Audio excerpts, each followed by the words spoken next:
Hello English learners, and get ready to learn 12 phrases that will make your English sound a little bit more advanced. And I'm going to tell you a story about why you should never sit next to me on a plane. Before we start though, look at these pictures and see if you can guess what happened in the story. Okay, let's see if you're right. So, once upon a time, in a previous life, I was a musician trying to make it in a rock band. I know what you're thinking, but we had a record deal and we went to Texas to record our first and only album. I'll tell you more about that another time. What we're interested in today is the flight back home. Okay, that was an 8-hour overnight flight from Atlanta, Georgia to London Heathrow.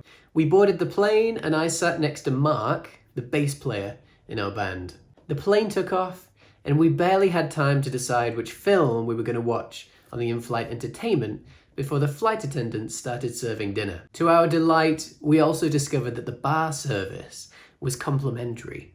So we both ordered a large glass of red wine, which was served in a plastic cup filled to the brim. Not long after dinner, it was already quite late, so they switched off the cabin lights to let people sleep.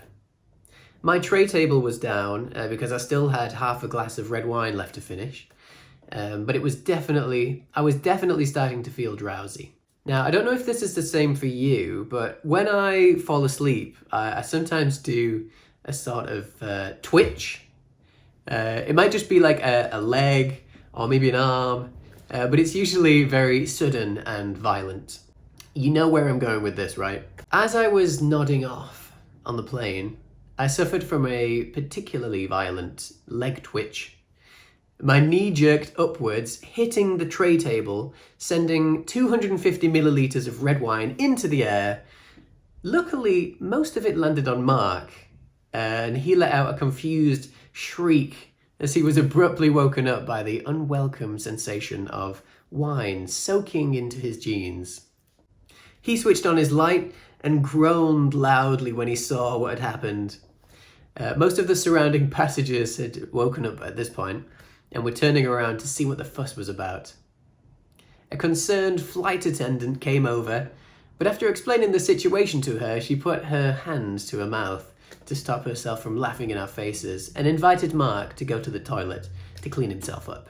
I miraculously managed to avoid almost all of the wine and spilled just a little bit, somehow, on my seat.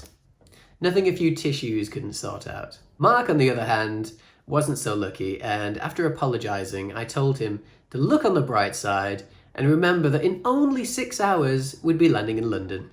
So, was the story the same as what you thought?